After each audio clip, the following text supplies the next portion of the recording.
So going live right now. And let's see here. We should be live any second now. Okay, looks like we're live on a few different platforms right now. We are about to be live everywhere, and I'm excited. I'm excited because today I'm sitting with the one and only Casey Eberhart. And for those of you that don't know Casey is a top 3% network marketer. He's bought and sold over 20 different companies. You've been an investor since you were 16 years old, is that right? Yeah, pretty close. The day after I saw the movie Wall Street. And you've invested in everything from businesses to stocks to options to crypto. You currently run a business strategy and coaching program. You have your own podcast, and you're speaking and you're training all over the world. You're even emceeing events like traffic and conversions, and you're being on stage with people like Ryan Dice and some of the top internet marketers in the world. So ladies and gentlemen, please welcome Casey Eberhart to the show. Casey, how are you today? I am so awesome, Justin. I'm so awesome it ought to be a sin. I love that. I love that. So tell me a little bit about, because I've known you for a couple of years now, on a pretty professional level, but I don't necessarily know all the personal backstory, and there's a lot that I don't know about you. We've talked briefly before how I know that you worked in Hollywood for a bit, right? You started like in movies at one point during your career as well. Can you tell me a little bit about that before we jump into the whole business thing? Yeah, I'll kind of give you kind of the quick overview. When I was about 5, my grandfather, is an entrepreneur, taught me a valuable lesson, and that always give way more value than you ever expect to receive, and everything else will work itself out. And so I realized very early on in my life, frankly, that being able to provide value to folks and be able to leverage networks of people was just a really easy way to kind of navigate through life and through business. And so I found myself at a very, very young age being given the awesome, and I don't even mean that in the funny term, but just the magnitude responsibility of working with the venture capitalists as they mentored me through being a general manager and ultimately helping move a company into the marketplace for sale. And when that closed, I ended up moving to California to work in the movie business and just use the same skill set and the same love of business and adding value to people and building large networks of people into the Hollywood filmmaking arena.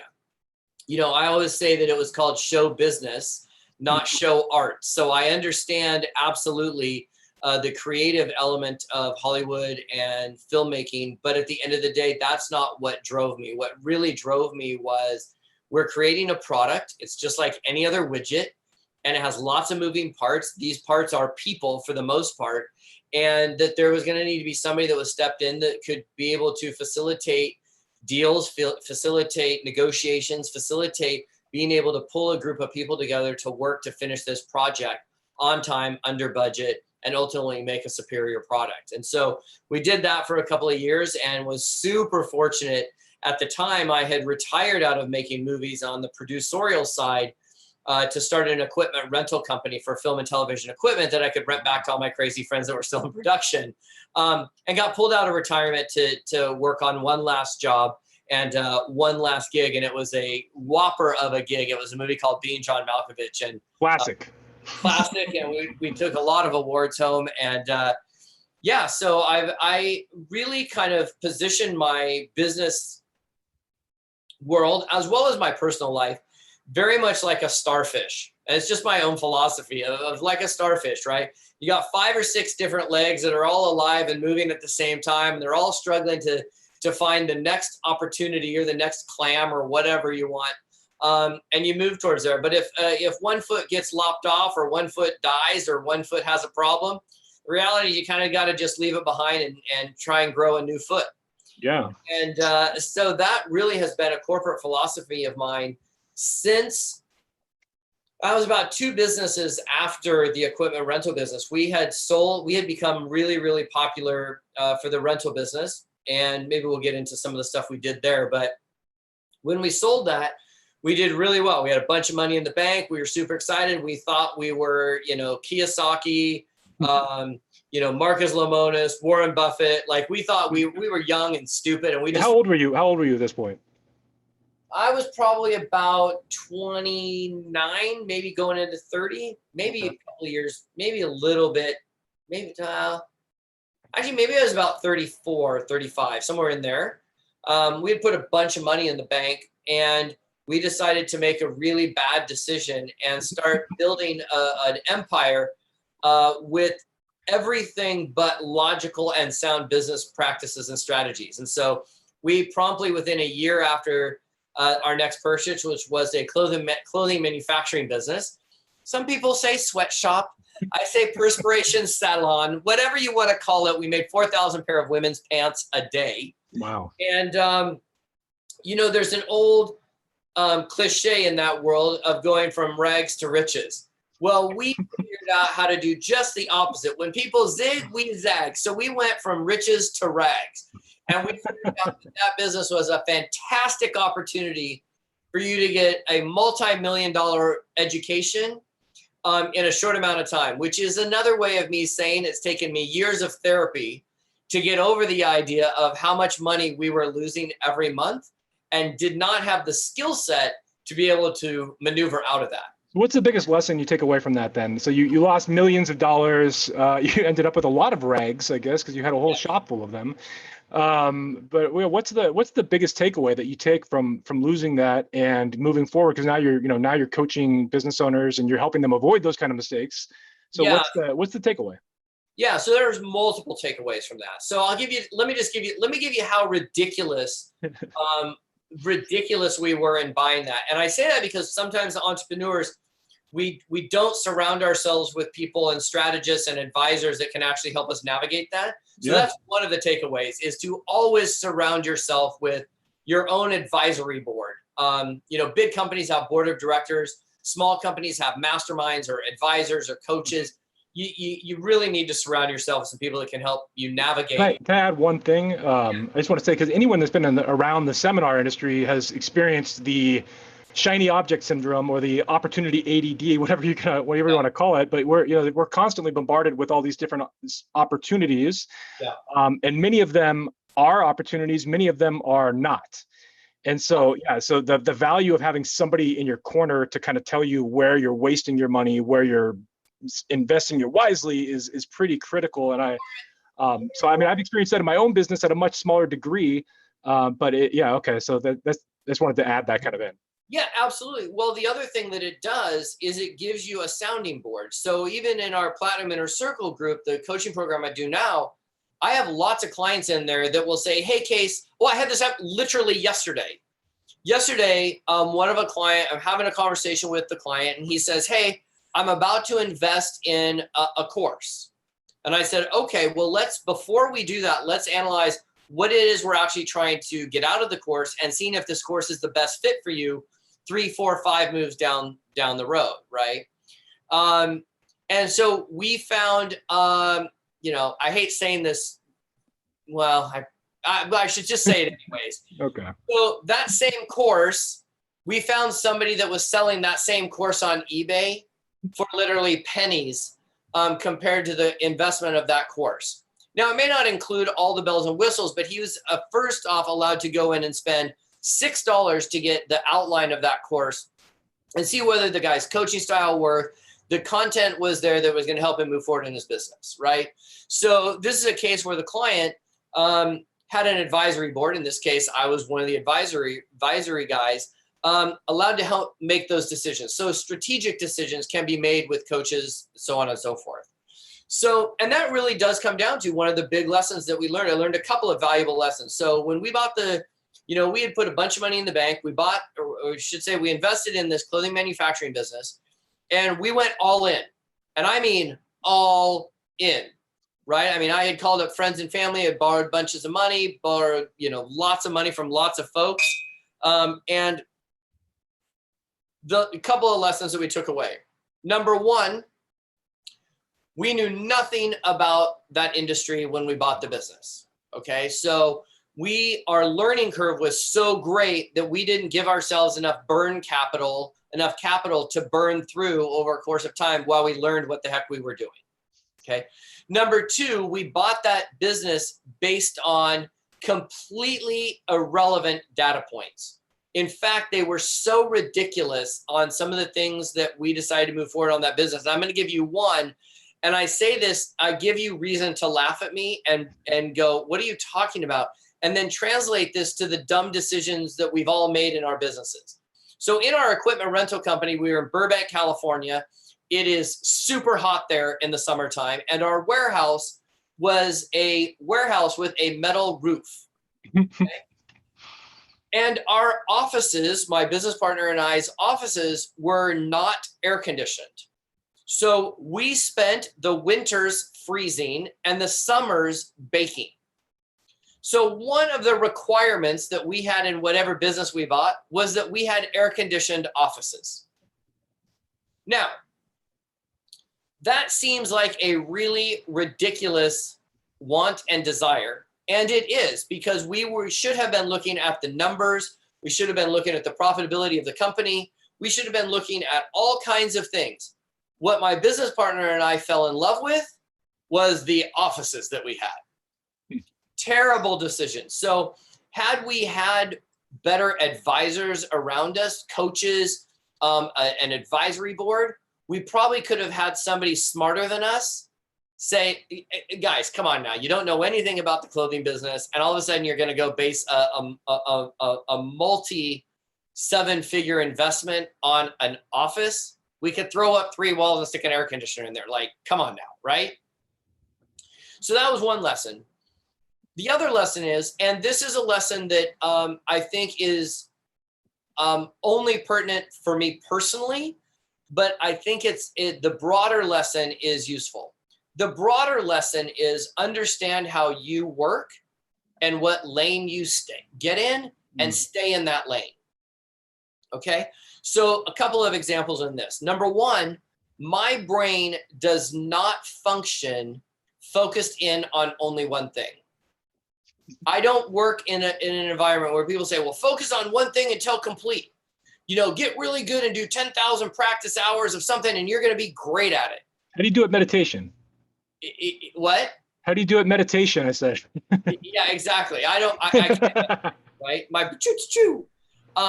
So for me, I had to understand that I work best in a multi-project setting, right?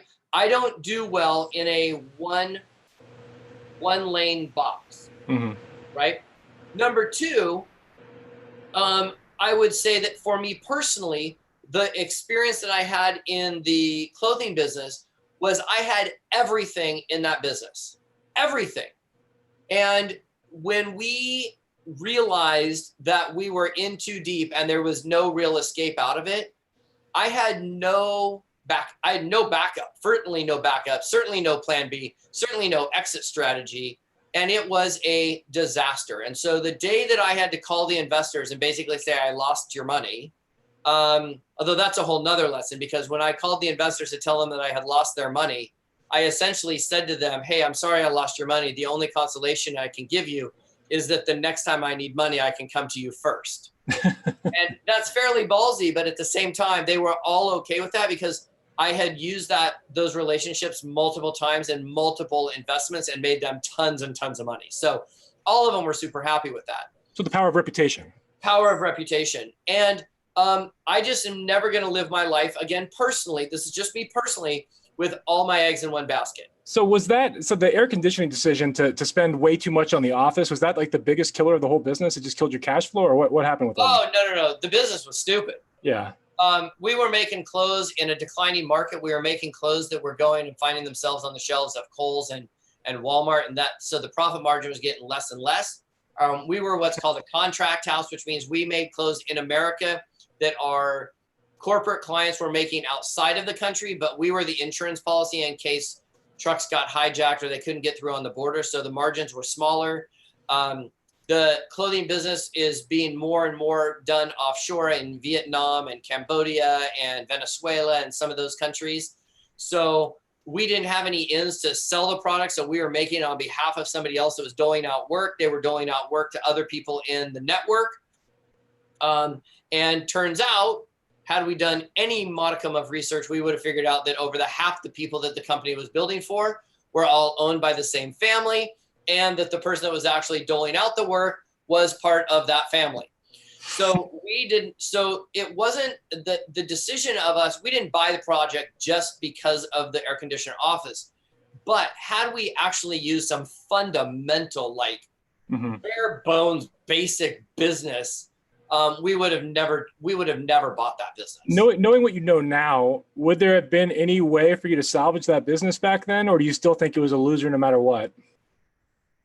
We would have done a lot better had we had more capital in the bank. So had we set aside a couple of $1 million to burn over the next couple of years while we went out and figured out where we could make those machines run 24 hours a day, we would have probably had a better shot at it, right? Gotcha. We just didn't have the relationships with buyers. We didn't have relationships with people. So it was going to take us time to grow those and build those relationships.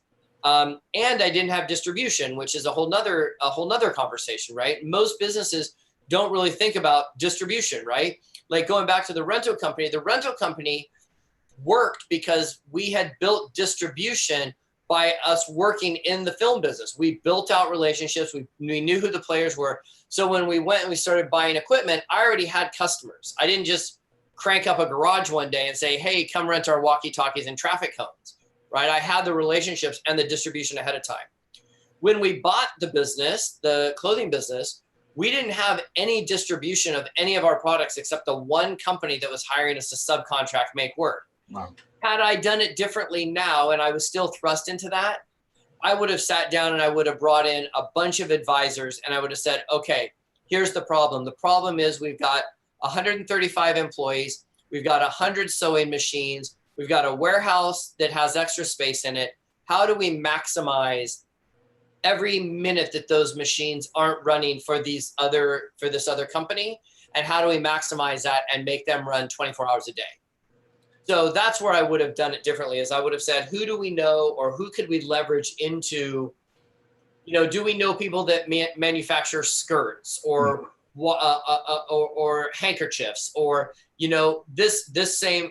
One of the ways that we got seduced into buying that business was that the owner was like, oh, there's so much opportunity for you to just make stuff because of the machines.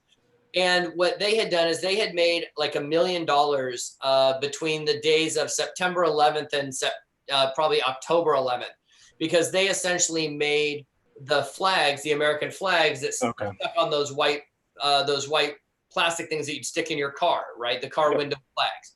They made millions and millions of those and got them out, but they already had the relationships to get those into Walmart, to get those in the swap meets and stuff. So it was a limited opportunity as well. Yeah, it was a one-off, but again, I think what we did not calculate properly was, let me rephrase that. What we could have done a better job of walking into that business was laying out multiple exit strategies and multiple different prongs that we could attack that same business with. And we just didn't do that. So at this point, you are totally broke. You said you basically were you were kind of tapping. Totally broke is the correct definition. That's the correct word. Okay. So tell me about the journey back, because obviously, this is probably where some of those early relationships in Hollywood and some of those other places probably paid off. But yeah, what was your journey back from like losing everything in your mid-30s now, you said? Yeah, I'm about in my mid-30s. And I think like all entrepreneurs, we go through ups and downs and, boom and bust cycles and, expansion and recession type cycles.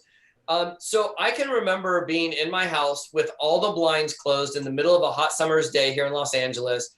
And I called my mom, because that's what you do when you're like really, really down in the dumps. You call your mommy. Yep. And, my mom's not a business person. So my mom didn't have, she's not a business person. So she doesn't have the same mindset, but she's an amazing woman. And so, I'm telling her this. And by the way, I had to tell my mom that, by the way, I lost some of your money. She was the first one on the list. And my mom said something that I don't know why. It's kind of one of those things that certain people will say something to certain entrepreneurs, and that's just what sticks, and that just becomes what is. It's like my grandfather telling me that always provide way more value, and everything else will work itself out, right? My mom said something that I didn't want to hear at the time. I didn't know what I was going to even, I mean, I was so, and by the way, just as a, that was also the same time that we were building a bunch of houses in Las Vegas. So we were playing in the real estate game as well. And it was just kind of one of those things where it all just crashed. It all just crashed. And, oh no, I take that back. I'm thinking of the sequences. The houses are actually how I came back out of this. So my mom said, you know what, Case? It's just money. And she was fairly flippant about it. Right? Now, funny how that sentence could probably land at certain times in your life, and at other times you could probably just brush it aside too. Oh, absolutely. Yeah. But what her point was, at least my interpretation of her point, I should say that, is that at the end of the day, I had my health. I had a family that was not going to probably let me move into a shopping cart underneath the bridge. Yeah. And quite honestly, as an entrepreneur, I have always sort of understood fundamentally that my job as an entrepreneur was to manage the relationship of risk and reward. My job as an entrepreneur is to, and Grant Cardone does a great job of explaining this probably better than I will, but my job as an entrepreneur is to, take this little guy, take this dollar bill. I just took a dollar bill out of my wallet. Take this little dollar bill out of my wallet and put some wings on it and let it go fly into the marketplace and then make some babies and bring more babies back and bring more dollar bills back. Right? No, you did a perfect job of explaining that. Yeah. And so as an entrepreneur, I don't get too focused on being passionate about a product per se. I'm much more passionate about the process of serving a customer, right? So it's important for me to understand as an entrepreneur that my relationship with money is just a piece of paper that's a game card. It's just a scorecard, right? Yeah. And so the goal is to put those dollars to work in generating a return on capital or a return on investment.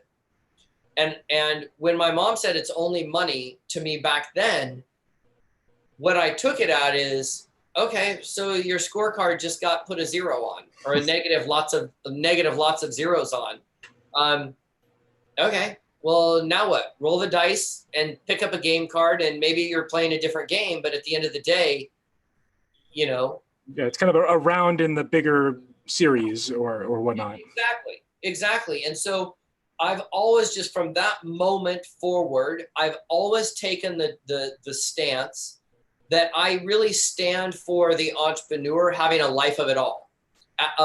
So, I don't believe in the word balance. I actually wish it was eradicated from the language, because I think a balance forces people into having a binary conversation, especially in the entrepreneur world. Mm-hmm. I'm either how do I do this business and still spend time with my family? Right? That's kind of the common one. That's kind of the landlord's answer too. I don't want to invest in real estate because I don't want to fix toilets. I mean, it's kind of that thing where if you design and build your life and your portfolio of businesses and your portfolio of income streams, and you do it properly from a core value of building a network, leveraging the network, building a portfolio of products, goods, and services that your community wants and deserves and that you serve really well, then why can't you design that so that you can have it all? Absolutely. Whether that means you outsource to folks that are better than you at certain things, whether it's putting the right team around you, whether it's looking at those investments from a way to leverage on top of each other. What I mean by leverage on top of each other, think of it as like an income stack, if you will. Can you do let me give you an example. Let's say I owned a brick and mortar store, right? And a brick and mortar store that's I do hair salons. I own a hair salon, okay? I've got customers that are coming in that hair salon every day, right? Well, where can I increase my investment in products, goods, or services to help service my clients more? Well, I could give them a better experience. I could use a higher quality of product. I could sell them product when they walk in and out of the door. I could refer other people to that same person that I might have a referral relationship with. I happen to represent a couple of network marketing organizations, right? One is health and wellness. So I could have samples for all of my customers in the hair salon to try in my network marketing company service. I could actually say, look, if you watch my opportunity for network marketing, I'll give you $50 off your haircut. I basically just gave people $50 to watch my opportunity. Some will, some won't, who cares? If I own the hair salon, I work with a company called Banner Season, which allows us to create customized, personalized, one-off promotional gifts. Well, certainly makes sense there that I could use that tool to help thank my customers, thank my referral partners, thank the people I meet out at events, create some amazing gifts to create a wow factor. So remember when we went back and we started talking about always adding value? Well, I'm a guy that just at every potential element, we want our businesses and our clients to figure out how to create the customer to feel like $1 million. Like when sorry, go ahead. I think that's a thing that a lot of business owners miss is creating value even at your own expense. Because it never is at your own expense. It never ultimately is at your own expense. In the short run, if you're looking at it with a certain lens, it might look that way. But yeah, it never ultimately becomes your own expense. But I mean, I've been involved with you for a while. I've been a part of your mastermind program, and just like the little things that you do, like buying lunch for people, like covering extra expenses and making it just adding value in places where a lot of people kind of totally miss the boat. Like those things, they accumulate over time and they add up and they make a big difference in the ultimate relationship. And then later on, they tend to pay dividends, and who knows how they show up and pay dividends. Like sometimes it's not exactly how you expect it to be. I'll tell you exactly how it shows up in dividends. I mean, so we, in every business that I buy or invest in or take over, the first thing that we want to be able to do is go in and see where we can invest more money into our customers. Because at the end of the day, the business that spends the most on retaining a client is always going to win. So if somebody's going to go out and spend $100 on a lead, and I can spend $500 on that same lead, I'm going to win every single time, all things being held constant. So we have a percentage of revenue that we literally put into a bucket that is a customer experience bucket. And I don't mean that everybody has to put money into that, but it's really easy for me to, send out, I'll see these are all me, but, it's very easy for me to send out brownies to people that have their name on it, say, hey, baked especially for Justin Womack, right? That's an experience. I'm adding value. I'm adding an experience in there. I'm thanking people, right? But not all of it needs to be a cost or a dollar, right? And I'll give you an example, Justin. A lot of our clients in our mastermind program are speakers, trainers. They're there because they need to get more exposure for their business. We try to help position them as influencers in the marketplace. Well, one of the ways to be able to do that is to be doing podcast interviews, right? Now, I know that you got a couple of great podcasts out there. They're absolutely phenomenal, right? So how, as a guy that's part of our group, could I help you get more exposure for the podcast? Well, for me, it's investing in a tool that is a directory of people that own podcasts that are always looking for podcast guests. And they write out exactly what they're looking for, the requirements. They say how big the show is, the format, all of that jazz. Well, it's really easy for me to take 2 seconds when I get that email, look and see if there are any podcasts on there that are in alignment with our clients, and then cut and paste and send it off to you. Say, hey, Justin, you got to check this. You got to check this podcast out. Hey, Robert, you got to check this podcast out. And conversely, when I do podcast interviews, and I'm fortunate enough and honored enough to have been asked to be interviewed on a podcast, well, at the end, usually when the camera goes off or the microphones go off, the podcaster wants to have a chat. It's also really easy when they find out I run a mastermind program for them to say, well, hey, Case, is anybody in your group, would they be good for the show? Or if they feel like I was a good value provider for their audience, they may say, hey, do you know anybody else that should be a guest on the show? Well, I don't look too far outside our mastermind group, right? That mastermind group for me, those are like my businesses that are my babies. That's how I really look at it.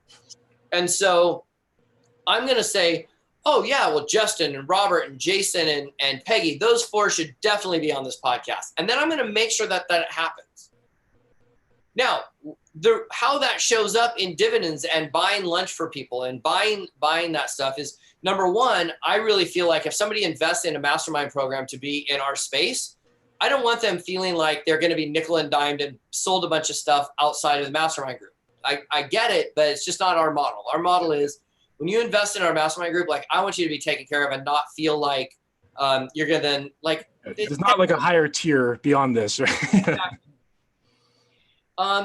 Now, where that pays off, let me give you the payoff of all of that, Justin, and that is that having a lot of friends that run coaching programs and mastermind programs.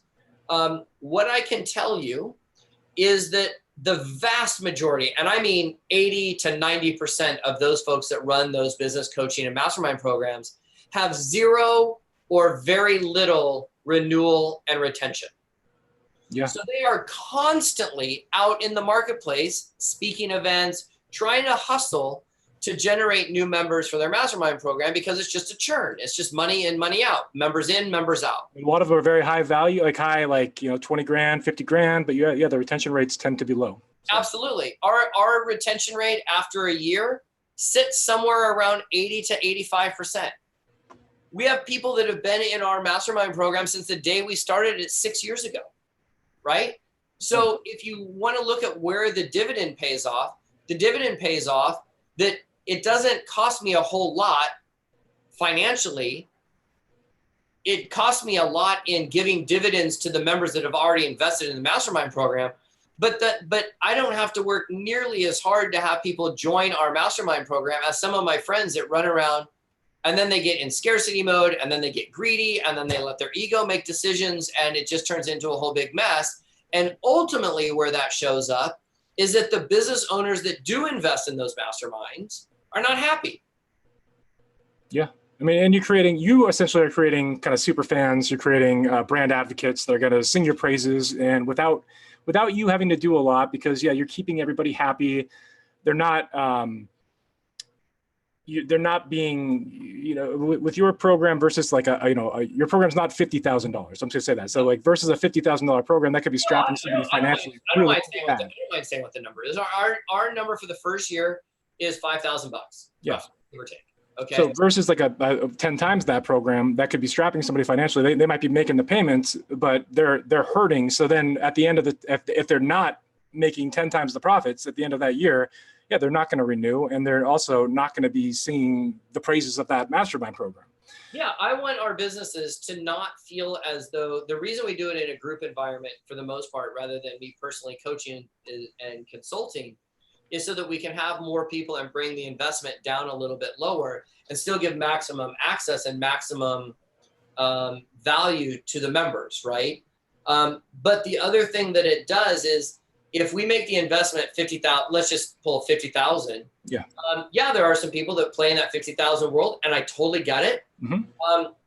But our sweet spot are folks that are probably not at that $50,000 investment into a mastermind. And I want them to still have some investment to invest in their own business. Yeah. Right? Like we're really good about helping people create big results.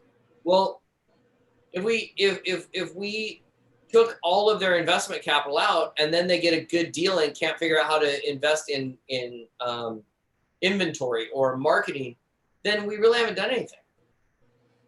Yeah, so I think that's a good point, because there are businesses that are ready for a $50,000 mastermind program that have the capital to and will succeed from it, and then there's companies that would be completely financially strapped if they did it, and then they would have no more money to invest. So it's like what's good is a program if you get the perfect coaching, but you can't buy any of the softwares, you can't buy any of the you can't put any money behind your marketing efforts. Ultimately, you're kind of doomed. So I do want to come back a little bit though, Casey. Justin, sorry, I will say also about this, that one of the reasons, or one of the things that I really enjoy doing is finding tools and shortcuts and hacks and systems that have a very high impact with a lower investment of dollars, right? Yeah. That's one of the reasons why I love Banner Season. It allows people to, for $15, they can send out a customized mug or water bottle to their top client. It's massive. You know, we send them out to people that are on our podcast. We send out coffee mugs to people that are guests on our podcast, just because it's cool. You know, I mean, this is a mug that somebody sent me that just said it's an Eberhart thing. You sent that to me. Yeah, I did. Right? So check this out. You know, you sent this to me. It's an Eberhart thing. You wouldn't understand. And on the back is my name. And I know that was done through Banner Season. This is the only mug that sits on my desk. Right? I know that it's you. I know that it's always coming from you. That's a great $15 investment. Yeah. Right? You know, it does. So some of these things that business owners gloss over, they don't think they can afford or whatever, and I just come back to, if your business is on such a thin margin that you can't afford 10 to 15 bucks to thank a customer, I don't know what to do with that, because that business doesn't have much of a fighting chance unless they figure out how to really start to open up and create some leverage in that business. Yeah, I think it's kind of a scarcity-based mindset to kind of come from some place like that where the money feels like it's hurting. Justin, I'll give you a perfect example. This just happened. We just got back from Colorado Springs. By the way, I just did 2 events in Colorado Springs and Houston, Texas. And I did not spend a single dollar on marketing either of those 2 events. Those events were essentially marketed by people that have been around those events in the past, and they went out and promoted it to their friends and their network, right? So at the end of the Colorado Springs event, I took anybody that wanted to go that was at the event or that was in our mastermind program. I took them all out bowling, and I got them all in a room for bowling. And I said, here's the deal. This is my way of blowing off some steam, thanking you guys for a great weekend, and just, have a good time. Bowling's on me, your shoes are on me, your food is on me, your drink is on me. And if you have too much to drink, the Uber is on me to get you home. Like, I want you to just go have as much fun as we can have. And we had a blast. And there was a lady there that she pulled me aside and said something that I never really thought about it, but it was quite impactful. I never even said this until literally just now. She said, boy, you know what? I just wish my business could get to the point where I could afford to take people out bowling. And I just got thinking about it, and I'm happy to share numbers. I don't really care. Mm-hmm. The whole bowling experience cost me about $800.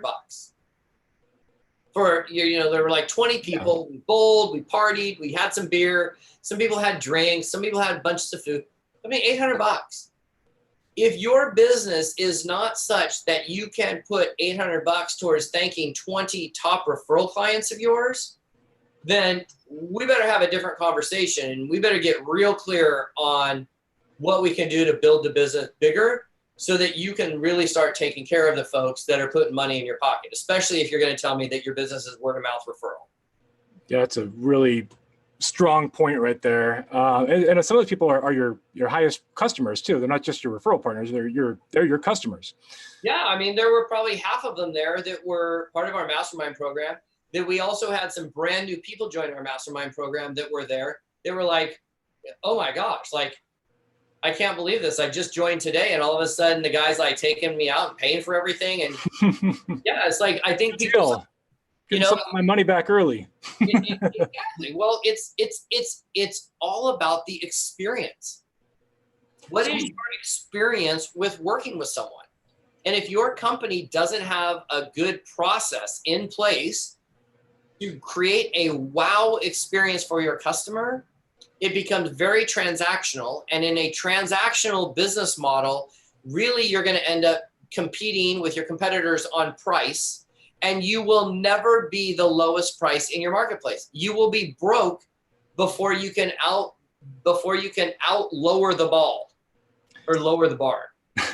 So I think we talked about a lot of things here. So we've gone into business philosophies and aspects here, but we've talked about like adding tremendous value to your customers, creating experiences versus just selling on price, and really just kind of investing in retention, which I think is something that gets missed a lot because we like there's the Ryan. I mean, you've kind of already said this, but like when Ryan Dice says that he or she who's willing to spend the most to acquire a customer will always win, it's kind of like adjuncted with, and he or she who's spending to retain that client also wins. So Well, it's like the next phase of it. Yeah. yeah, that's the next diceism. Yeah. Genius, right? At the end of the day, you can't retain a client you didn't get in the first place, right? But if you really break down businesses, and I talked about this actually today on an earlier podcast, and that is that understand there are 3 buckets of customers. There are current customers, past customers, and new customers. Yes. And it is always 100% of the time easier to sell your current customers more stuff, serve them better, add more value to their lives. The second group, the middle group, is your past customers. How do we bring those people back from the dead? Most people left because we didn't show them that we cared. They got seduced into something else. Bringing a percentage of them back is the second easiest, or a little bit harder, than selling more to new customers. The third group is the absolute hardest group of people to crack on the planet, and that's new customers. And a lot of businesses focus all their efforts on them. Almost all businesses focus almost all of their energy on new customers. So imagine you have a bucket of water and you're putting all these new customers or this water in the top of the bucket, but you don't have any process in place to keep water coming out the holes in the bottom of the bucket. Bad customer service, bad experience, lack of integrity, lack of authenticity, lack of whatever. Now you're spending all your time trying to put money in the water. Well, look, guys, if you just take your business and analyze and go, where are we losing customers? Who are we losing them to, and where are we losing them, and why are we losing them, and how do we keep them? You can turn a business around in an afternoon. I mean, and Justin, I'll give you an example. When somebody comes to me and says, hey, I want to sell the business, or I want to take on a partner, and they're asking me from an investor standpoint to invest in their business, right? The first thing, and the sharks on Shark Tank do the same thing, probably just on a different scale, is I'm going to look and see, first off, where can I add value to that business? Mm-hmm. Number one. And number two, I'm going to look at how much money they're investing in the experience that their customers have. And is there something that we can put in place that retains more customers and sells more to current customers? Again, an email database program, if they don't have one, for me, that's golden, right? Because I know I can turn that on, I can create that and get that going in like 10 minutes. And now we're building a tribe. Number two, what's our thank you process? How do we thank new people coming into the organization? How do we thank new customers? How do we keep customers? How do we celebrate those customers? Number one, I'm going to start friending them and finding them on social media so I can see what they're about. Number two, I'm going to use a tool like Banner Season or something like that to reach out and start giving our current and our past customers an experience that they didn't have before. And going back to your shiny objects, what I'm going to do is I'm going to look at all of the things that that the company is spending money on or investing money on. And I'm going to ask, is this selling more to our current customers? Is this bringing past customers back? Or is this trying to attract new customers? And we're going to place percentages accordingly. I mean, 10, 15, maybe 20% of your resources, I think, ought to be put in attracting new people. Mm-hmm. 80% or 70%, 10% new or current and past. Because here's the thing, Justin, if we understand that most businesses is done by word of mouth referral, let's just call it like that is, and you're a perfect customer and I take really good care of you and you have an amazing experience, well, the likelihood that you're going to refer me to your friends and family is much higher, which means that my cost to acquire your friend is lower than my competitor. And right? It's almost humorous to think about like going to Chamber of Commerce events, a lot of local networking events, and usually you will hear the most common response will be word of mouth marketing is what drives my business. But if you were to ask that same group of people how much they invest in creating or in putting a process behind that word of mouth marketing, you're going to get crickets. Yeah. So it's kind of funny how that tends to show up in the business world. It's only funny if you sit on the other side of it. True. It's not funny if that's how you're running your business. Now, right? Casey, I did want to come back a bit because we left you in your story where you were like dead broke after the sweatshop. So I did want to let you kind of climb out of that and let our listeners know. Perspiration salon. That's right. Yes. I did want to just hear the condensed story, because ultimately we've talked about the business concepts that have led to your success. So we've heard those, but let's hear the condensed story of how you came out of it and some of the other amazing things that you've accomplished since. Yeah. So when I came out of it, I really had to sit down and go, okay, where I've lost myself, right? And anybody that's been in that deep, dark hole of despair, of losing businesses and losing life savings and maybe your family's life savings as well. You go through the 7 stages of grief, right? You're angry, you're sad, you're blaming the game, whatever. And I kind of I literally like sat down, I went and grabbed a journal. It's in this crate down here. I would grab it if I knew we were going to talk about this, but I grabbed a journal and I went and I started kind of free forming. And I just said, look, what am I good at? What do I enjoy? And then I also sat down and said, what is the fastest way that I can create some leverage, right? And I've just always believed in the game of leverage, a leverage and distribution. So I sat down and I was like, okay, what business model or what is something that I can quickly ramp and quickly learn in a way that will help me reach a financial goal? So I had been in network marketing before that. And I knew that the system worked. And when I say the system worked, I knew that if I sold a product, I would get paid a piece of the action. If I taught others to sell the product, I would get a piece of the action. So I knew that I could have lots of point of distribution and take little pieces of the action. And that was going to be ultimately better for me than trying to do all one thing. In this case, just coming out of the sweatshop, right? Mm-hmm. So I said, first off, look, what does networking bring to the table? I don't have to have the infrastructure. I don't have to have the credit card processing. I don't have to do the product research. I don't have to do website design and development. I didn't really have to do anything but bring customers and distributors to the table. That was it. Like in my head, like I had just come off a sweatshop where I'm working about, I had to deal with government. I had to deal with ICE. I had to deal with Customs and Border Patrol. I had to deal with the IRS. I had to deal with all of gazillions of insurances. And it was a big load of mess where that was not my skill set. My skill set was going, Justin, this is a really cool mug. Do you love it enough to try it as a customer? If you do, awesome. And hey, do you know 3 or 4 people that you think this mug would also be great for? Great, let's go talk to them and see. And if they do, you're going to get a piece of the action. Right. And so I really dove into going and I, at that point, I had been in network marketing before. So I did kind of come with an expectation, right. Okay. or a realistic expectation. And the realistic expectation is this, that in network marketing, just as a business model, you work your butt off up front for no money. You're doing presentations, you're learning it, you're trying to explain, you're talking to your friends and family, you're getting beaten down, you're getting rejection, you're told you're crazy, yada, yada, yada. So in the beginning, you work your butt off for almost no money, so that later down the road, you can not work and make an obscene amount of money.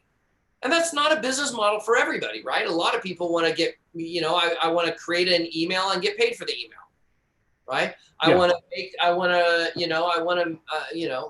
make this sunglasses case. I sell it to somebody and I get paid for the sunglasses. Well, it takes a certain level of patience that not everybody has, right? We're talking long-term thinking versus short-term thinking.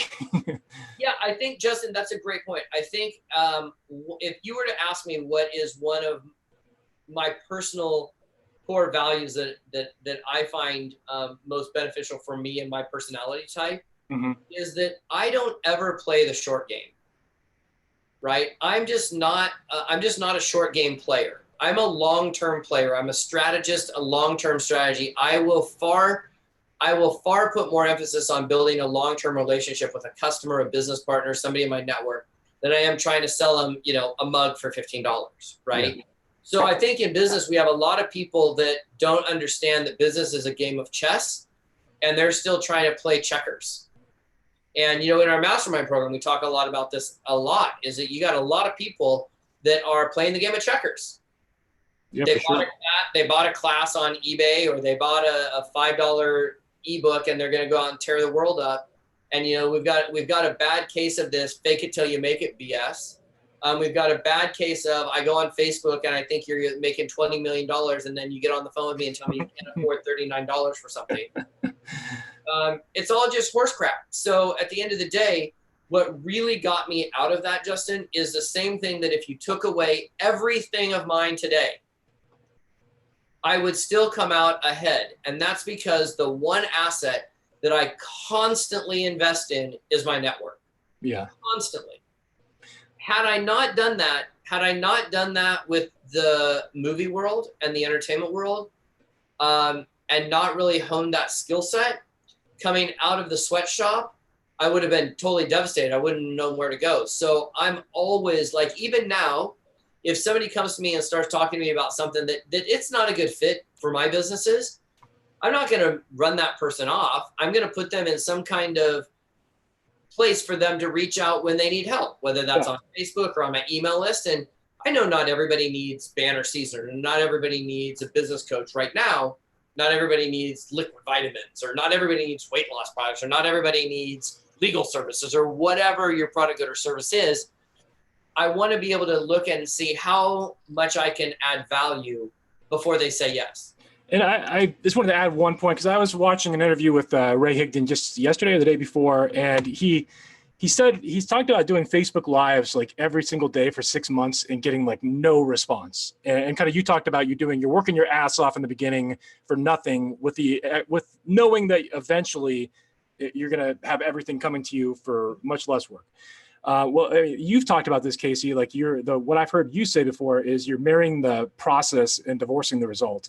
And I think that's one of those core philosophies that can really lead to success in long game thinking. Absolutely. Well, let's go. So Ray's a good friend of mine. He's awesome. He just had a baby. Congratulations. So the reason that Ray did a video for 6 months before he got any traction is because the first 100 videos are going to suck. like that's just the bottom line, right? Yeah. In Platinum Inner Circle, we talk about the first 50 are going to suck. Right. But I look at somebody that has never done a video, and they want to go from zero to where Ray Higdon is now, but they don't want to do what Ray Higdon did to get there. And what Ray Higdon did was a video every day for 6 months. Right. Yeah. So that's and part of that will come down to people saying, oh, well, I'm afraid it's outside my comfort zone. Awesome. At least you're admitting that it's a zone. Right. And if you realize that everything that is currently outside of your comfort zone just means you're not comfortable with it yet.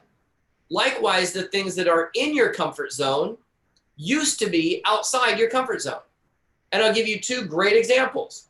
I'll just use myself as an example in both of these. I first heard about Bitcoin in like 2006. Me too. My brother tried to sell me something called a Bitcoin for 35 cents. No idea what it was. Didn't get it. I was heavy invested in the stock market. Didn't want to give it any time. Didn't know anything about it. Okay. Flash forward to where we are today. And I would say probably 20%, 25% of my investment portfolio, my total portfolio, is invested in cryptocurrency. I understand it now. I'm super comfortable with it. I can talk about it with anyone, anywhere, any time of day. I understand it's in my comfort zone, right? Right now, real estate is an area and a prong of my investment strategy that we have not completely moved in on, right? Quite frankly, for everything that real estate has to offer, the thing for me that it is a difficult thing to wrap my head around is I move very quickly, and real estate is a very long-term game. Yeah. Real estate right now is outside my comfort zone, not the concept, but the actual purchasing and all of that. So I was just showing you right before that I bought a book. Last week I went to Houston. And I took we've got 2 clients in our mastermind program that are like top-notch real estate investors down in Houston. Yeah. I said, guys, I want to put me in a car and drive me around. And they took me and we looked at probably 50 or 60 properties. I did Facebook Lives on a bunch of them. I learned more by just getting out and doing it. I am far more comfortable now than I was 2 weeks ago. And that's an example of leveraging your network and also investing in yourself too.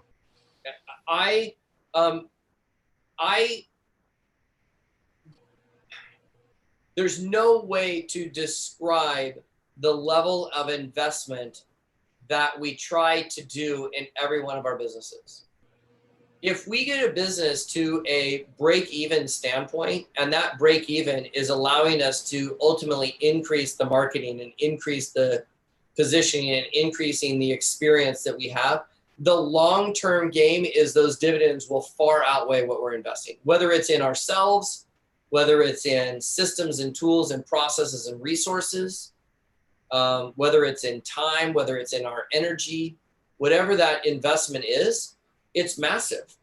It's just massive. And it scares me and saddens me when I talk to entrepreneurs and they don't have the same level of commitment to investing true money, time, energy, and resources. And look, I don't know. I get so I put on Facebook. This is a few months ago. I put a Facebook message that said, "What do you invest in?" It was something very generic, like "What do you invest in?" or "What's your favorite investment?" And I was just flabbergasted. There's no other word for me to use other than flabbergasted. In the number of people that response to that post, "What do you invest in?" was myself. And when I say that, what was flabbergasting about it is then I came back and asked every one of them, well, how do you invest in yourself? Or what do you actually do to invest in yourself? And I just don't think a lot of the answers actually are true investments in yourself. Spending a half an hour a day in a Facebook group is not investing in yourself. Watching a Facebook post that Ray Higdon does inside of Rank Makers is an investment in yourself and the element of time. But if the element of time gives you a task and you don't start implementing and getting in the comfort zone of you being in it, then it's just time being wasted. Yeah. Now, Casey, I know I want to be a little cognizant of the time because we've been going for a while now. So I want to give you the out to kind of finish this up here. But I do want to, I would love to have a part 2 to this conversation as well. So to kind of wrap things up, I want to kind of recap just a few of those core philosophies. I mean, you talk a lot about the value of having your network, the value of a tribe. One of the things that you've hammered on us thousands of times is the core of any business is to build the tribe, engage the tribe, and market the tribe. And so there's no replacing like taking care of your network, leveraging your network. What do you want to say to kind of wrap this up and finish it up here for today? Well, look, I would say if you are an entrepreneur and you're listening to this, number one, I just think if you're going to grow your business beyond just you and, making $50,000 a year or whatever, you got to start putting your big boy and big girl pants on and surround yourself with an investment in an advisory board, right? And when I say investment, I mean, you got to put some cash in the game. Yeah. And hire people that are smarter than you. If you are smarter than your advisors, that's just an ego play, right? And you're with the wrong advisors too. Yeah, you're with the wrong advisors. So that would be number one. Number two is I would get really clear on the process and the experience that a customer has throughout the entire buying experience of working with you, and see where the holes are. Are the holes that you're not following up with them? Are the holes that they're not getting a great experience? Are the holes that they call on the phone and they get put on a voicemail that's never responded to? And find those holes and start backing out of those holes. And lastly, I would say, look at what are you doing to take care of your current customers first, your past customers second, and lastly, our new customers. And recalibrate your investment in time, energy, money, and resources in taking care of those three groups in the appropriate order. Awesome. Now, listeners that want to learn more about you and your core philosophies I know they can listen to your podcast. You have your new podcast, Expand the Business, which is on iTunes, Apple Podcasts, all the major networks. How else can people get in contact with you, Casey? What's the best way for them to contact you? Yeah, so this is huge. Number one, I would say go to expandthebusiness.com. Drop your email address in there. If you put your full address in there, you might get some goodies. I don't know. I've alluded to it. Got to do it to find out. So that's probably the best place for people to kind of get into and jump in and kind of hang around the ecosystem a bit. Mm-hmm. Is at expandthebusiness.com. I'm all over Facebook. And it's pretty easy to find me on Facebook. You just look for Casey Eberhart. It's pretty easy. And those are really the two places. The other place is if you're listening to this and Justin is somebody that's in your network, then connect up with Justin and Justin will make an introduction. We're happy to help in any way we can. Absolutely. Thank you so much, Casey. I really, really appreciate your time today. It's been a lot of fun. We went longer than I was expecting, and that was awesome because it was just full of tremendous value for business owners. So thank you, Justin. Well, I just want to say thank you for doing all you do and what you're bringing to the marketing place. And I want to give your podcast a plug right now. I know you've got marketing geeks out there.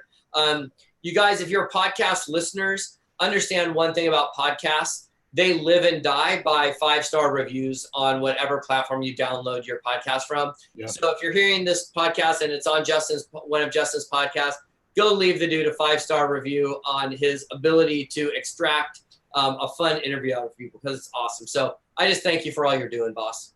Thank you, Casey.